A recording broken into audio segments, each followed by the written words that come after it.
Picture this. It's early.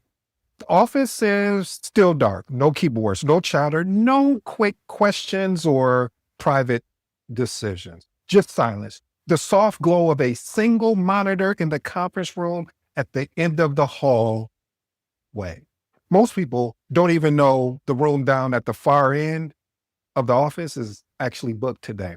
But one person is already in there reviewing yesterday's decisions, rewriting notes, walking through the conversations that didn't go so well, and preparing for the ones that matter today. There was no audience, definitely no applause. The status update was basically you just need to be present. Just the quiet work that separates project managers from leaders, because the truth is, great project managers aren't great in meetings. They're great because of what they do before the meeting. And what they do before anyone's watching is what changes everything. I'll never forget it, family.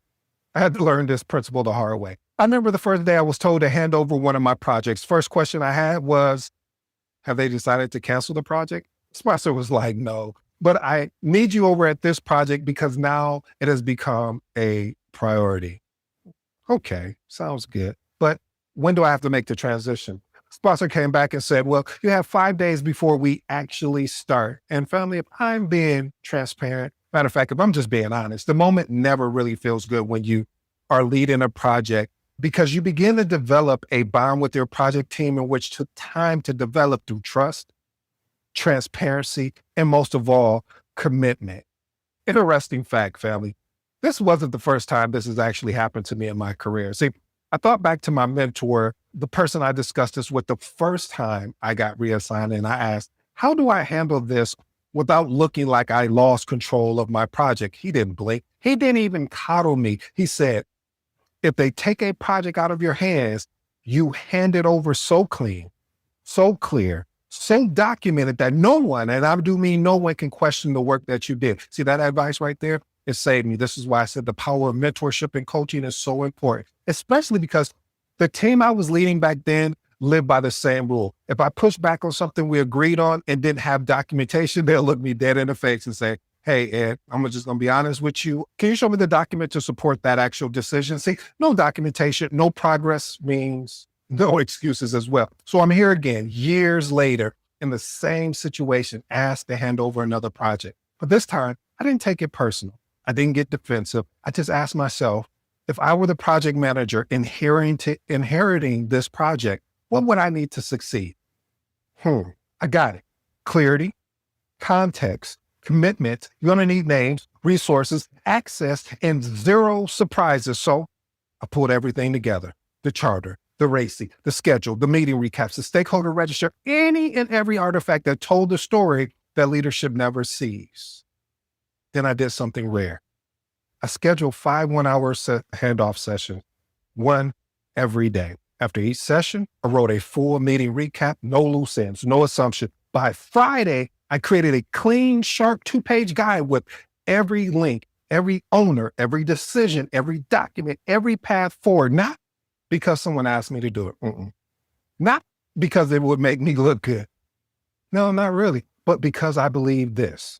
A project manager's job is to lead things better than they found them, especially when no one is watching. I didn't just hand over a project.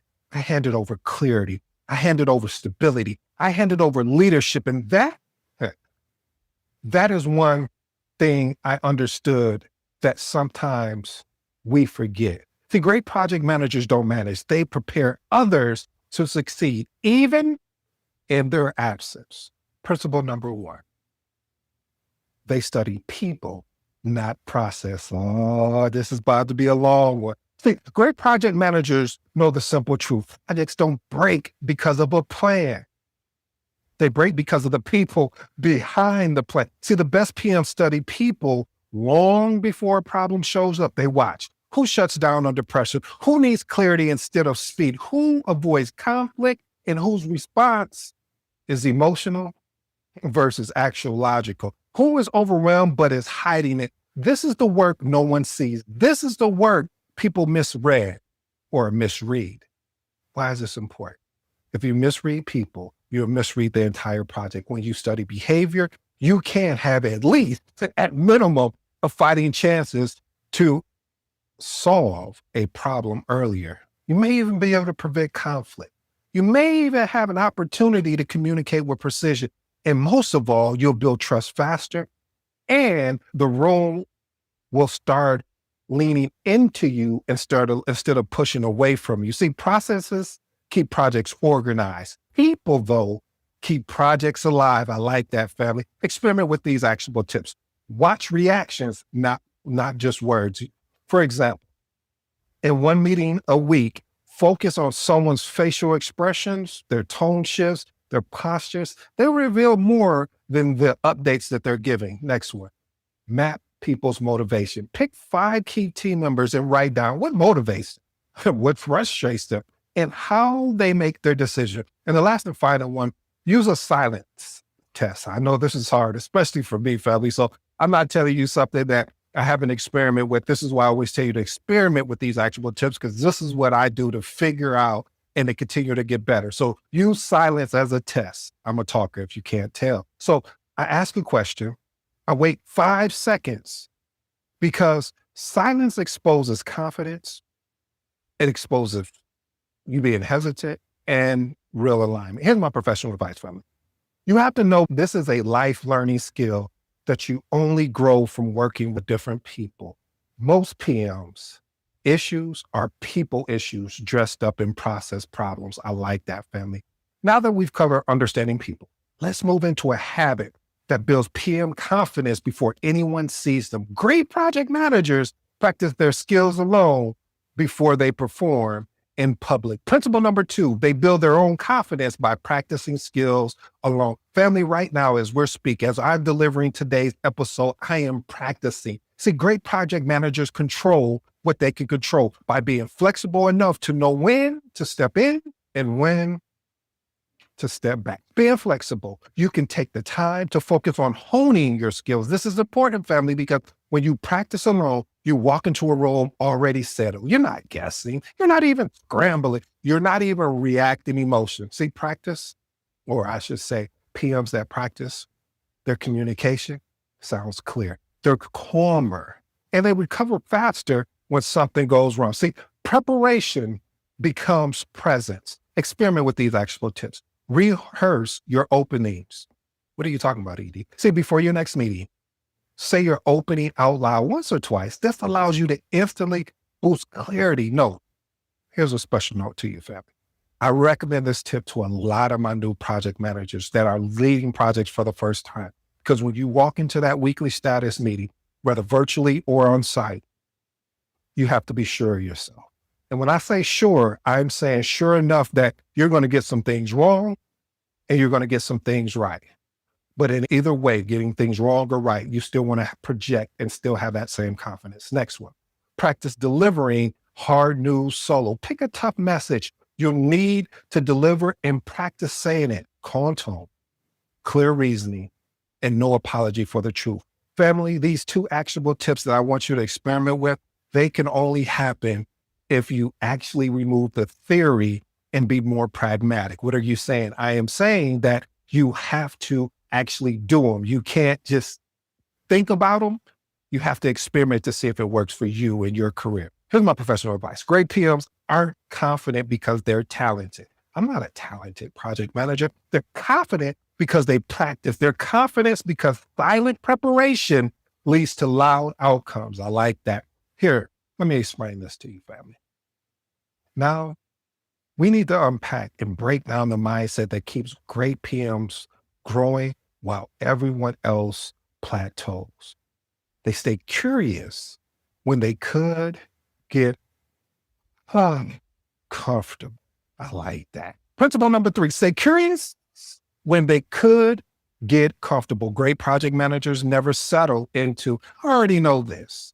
Curiosity is their competitive edge. They ask questions other PMs ignore. Why do we do it that way? What problem are we really solving? What is the risk nobody wants to talk about? And what does the team actually need right now? See, curiosity keeps you alert. Comfort makes you blind to what is going on into the project, blind to Understanding there's some challenges on your project team. Why is this important? Every stagnant project has one thing in common. Someone's just gotten comfortable. Curiosity exposes risk early. It reveals assumption. It sparks innovation. It prevents complacency. And here's the truth. Curious PMs learn faster, they adapt faster, and they lead better. Comfort is most definitely a trap. Curiosity is a skill that must be honed. Experiment with these actual tips. Ask the second question. What does that mean? When someone answers a question, ask one more. Can you help me understand why I see the second question? It uncovers the real issue. Next one. Not a certification. Learn a skill. Example, negotiating, conflict mapping, read a book on sales, AI for project manager. See, these small improvements stack fast. See, family, I am big on certification. I think they are the catalyst for success as a project manager. But I also think you have to widen your scope. And what I mean is that you need to look at other skills that you could bring into your toolbox that you already currently have. Meaning learning about negotiating, reading that book. One of my favorite books on negotiating is Never Split the Difference by Chris Voss. Again, Never Split the Difference. I'll probably write a book around this because this is one of the tools as a project manager, you're constantly negotiating. Hey, can I get this resource? Well, in return, you're going to need X, Y, and Z. So learn about negotiating, learn about copywriting. You're like, copywriting, yes, copyright. Being able to craft a message that's concise and short in a way when you're sending your meeting recaps out. Here's my professional advice. Curiosity is what keeps great PMs evolving. Comfort is what makes average PMs, let's be honest, just stay average. Stay curious. It will pay off eventually. Now let's move on to the habit that separates real leaders from those people pleasers. Great project managers look for truth, not for validation. Principle number 4, they look for the truth, not the validation. See, great project managers aren't chasing approval. They're chasing clarity. They don't ask, does everyone like this? They ask, is it accurate? Is it real? Is this the truth of the project? Validation, let's be honest, it does feel good for a moment, but truth, transparency, it protects the project long-term. Truth, transparency, it tells you the timeline is slipping. A dependency is shaky. A team member is overwhelmed. A sponsor's expectation are unrealistic. A decision doesn't match the actual work. Great PMs want the transparency, even when it stings. Why is this important? If you avoid the truth, small issues grow into disasters. When you seek the truth, your communications gets clearer, your planning gets sharper, your decisions get stronger, and your leadership gets respected. Project fails quietly when PMs ignore reality to keep the peace. Truth builds trust. Validation builds illusion. Experiment with these actionable tips. The reality check question. What is the reality check question? Ask your team once a week, what's the part of this project we're not being honest about? That question alone could save you months, maybe even years, depending on how long your project is built to last. It will save you some pain.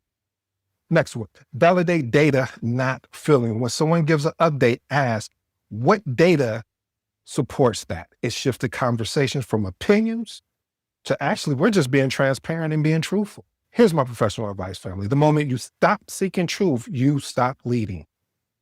Next, we're shifting into a skill that determines whether your project thrives or it collapses. See, great project managers lead with quiet consistency, not loud promises. Principle number 5, they lead with quiet consistency, not loud promises. Great project managers don't try to impress people with big statements or dramatic announcements. They impress people by showing up the same way every single day. Quiet consistency looks like following through on what you said, responding with calm, even in chaos, keeping meetings focused, sharing clear next steps, being predictable in how you communicate.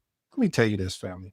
While others make noise or chatter, great PMs build trust through rhythm. See, this is important, family, because teams don't follow the loudest person in the room. They follow the most reliable. They follow the person that is quiet, but consistency. See, stability is uncertain. Confidence in your leadership and credibility with stakeholders will definitely earn you the respect. Anyone can make a promise. Anyone can say they're going to do something. But trust is built on consistency. Trust is built on being repetitive and showing up for people that need you, not loud talk. Experiment with these actual tips. Set one leadership standard for the week. For example, every meeting ends with the clear next steps. Practice it for a month of your meetings and see if your influence grows. Next one, start and end on time. Simple, but this is so powerful. See what it does, family. It signals professionalism and earns respect from your project teams and stakeholders. The best way to set this up, what I'll do is I'll say, hey, we're at the, let's say the meeting is supposed to end at the top of the hour. I'll say, hey, we're at the top of the hour. Officially, the meeting has ended. Is there anything else that we still need to have conversation on? If so, let's go ahead and tackle it if you have the time to stay back and have that discussion. If not, I'll have to set up another meeting. And most of the time, people would rather just go ahead and get it over with than having to go to another meeting. Here's my professional advice, family. Consistency builds trust, trust builds influence, and influence builds outcomes. I like that. Now let's move on to the habit that protects your project from those surprises and strengthens your leadership. Great project managers prepare for the worst while working towards the best. Principle number 6, they prepare for the worst while working toward the best. Hey, I am a true optimist. I believe that if you tell me that I can't do it, I'm going to disagree with you and I'm going to show you each and every way how I can. See, great project managers hope for success, but they understand they have to plan for reality. They don't assume everything will go smoothly. They quietly ask themselves, what happens if this vendor slips? What happens if this dependency fails? What happens if this person decides to leave the organization? What if the requirements change again? They don't panic. They prepare. And because they prepare, they stay calm when others are starting to spiral out of control. This is the behind the scenes work that protects a lot of projects from chaos that a lot of project managers don't talk about verbally. We just get the work done. Let me explain why this is important. Projects fall apart when PMs only plan for the ideal path. When you prepare for the worst, you respond faster to issues, you minimize impact, you reduce stress for the team. You become the stabilizing force everyone depends on. A great PM is not paranoid. They're just proactive. Preparation is leadership. I will say this, you can't prepare for everything that may go wrong.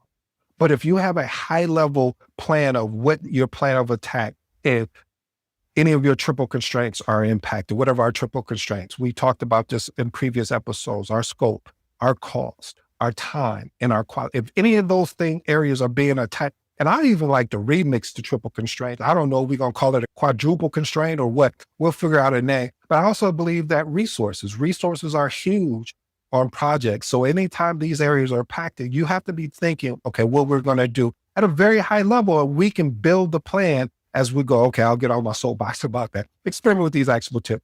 Pre-write one escalation message. Why are we doing this?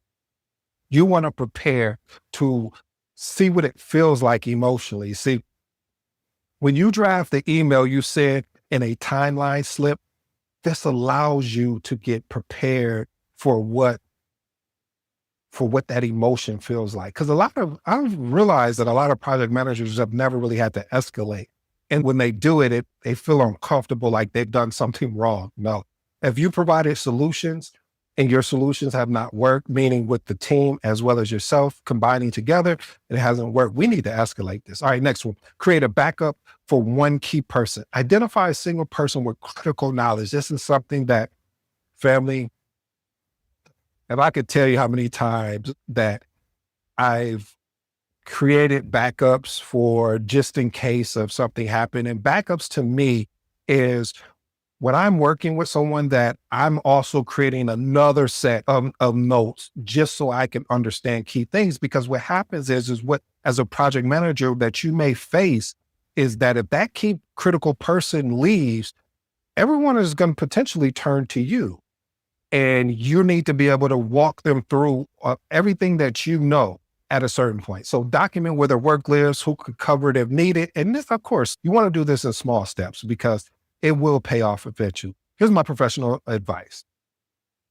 Preparation turns chaos into a great conversation to have. Next, we'll move into a habit that slightly elevates your professionalism. It's just the standard for everyone else. Great project managers respect time before asking others to respect theirs. Principle number 7, they respect time before asking others to respect theirs. Great project managers don't demand punctuality from others while being loose with their own time.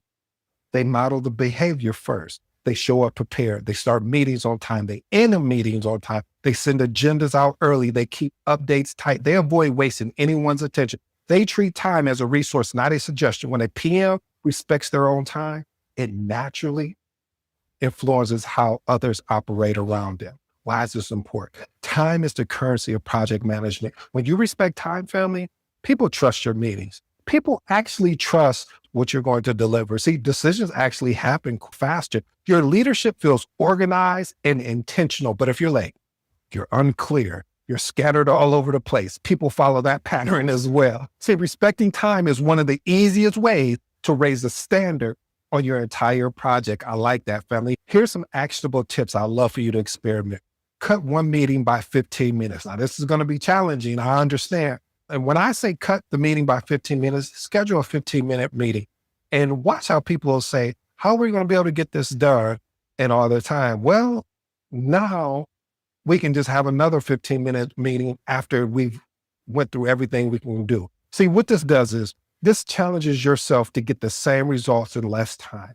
Challenging yourself to get the same results will allow you to really set the team up for success, because now we're not getting on here and having conversations that are not relevant to what we're here to actually accomplish. We can do that after we get through the agenda. We can do that after everything is resolved.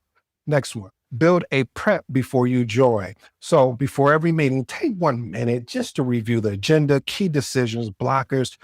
It prevents you from rambling. And also it boosts credibility. One time when I've done this, very first time I did this, the response I got from actually the sponsor reached out. I was like, man, I loved how it just seemed, like you were just going bop, bop, bop through each of your updates. And did you have something written down? I said, yeah, I had everything written down because I didn't want to be all over the place. And I knew it was around the room of all the project managers in the organization. I wanted to be concise. I wanted to be quick. I didn't want to be that one where you got challenged in a way where you didn't know what you were talking about. I knew everything about the project inside and out, and I documented, and I was ready for either direction that they went. Here's my professional advice. If you don't respect your own time, no one else will. Leadership starts with your behavior that you want to see model and that you need to live by. Now, let's close this final habit that anchors consistency. Clarity. Great project managers track decisions, commitment, and risk all the time. When everyone else forgets, they remember. Principle number 8, they track decisions, commitments, and risk religiously. See, great project managers don't rely on memory. No, I gave that up a long time ago. And when I first got started, I relied all on my memory. It's like, yeah, I could, but now I write everything down. Not even now. After a while, I started writing things down because I was like, why am I sitting here trying to remember everything? Because see, I don't trust that what we agreed on. I don't want to gamble on verbal commitments or verbal promise. I document everything that matters. Decisions made, who owns that, deadlines, risk, and their triggers, changes in scope, expectations set in the meeting. This is not micromanagement, because I detest micromanagement. This is project clarity. This is clarity on a level where most confusions on projects come from undocumented agreements. Great PMs, though, they eliminate that confusion before it even starts. Why is this important? When you document consistently, you prevent misunderstandings. You protect yourself. And most of all, you protect your team. You hold stakeholders accountable. You hold your project team accountable.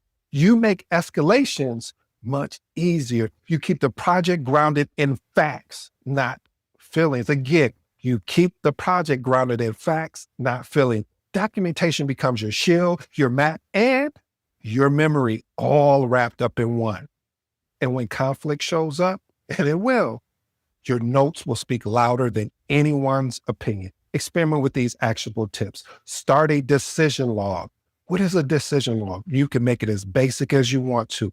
I need to have the date, the decision that was discussed, the owner, and the reason. See, when we start doing this, we start creating a habit that reduces that statement that we as project managers hear a lot, if not documented properly. Oh, we never said that. Or, well, I don't recall us talking about that. You know what? Let me go grab my decision log. This is why it's important. The next one, track one new risk per week, not the obvious one, the subtle ones, because the subtle ones are the one that'll sneak up on you and then they'll flip from a risk to an issue. Here's my professional advice. Memory fades, documentation does. PMs who document well leads well. Clarity is your greatest tool and your greatest protection. Now that we've walked through the 8 principles, we'll wrap today's episode up with something that will help you understand even more clear. Because here's the truth, family. Great project managers aren't defined what happens in front of the room. They're defined by what they do before they ever step into it. Anyone can look confident in a meeting. Anyone can basically copy and paste a template. Anyone can read a script. But the work that truly separates you, it builds trust, it builds teams, it builds careers. See, this happens in quiet moments when nobody is clapping, when no one is just standing there saying you're the best. It is in the way you study people. It is in the way you practice your delivery every day. It is the discipline of documenting decision. It's staying curious when others get comfortable. It is choosing truth over validation. It is being consistent when no one else is keeping score. See, leadership starts when no one is watching. If this message resonated with you, share it with another project manager who needs to hear it or who's thinking about getting in project manager. If you need mentoring coaching, check the link in the episode. Let's you and I get to work. And if you're new here, I go by the name of ED. For all you smart and intelligent folks out there, hey, listen, that just simply means Ed. Until next time.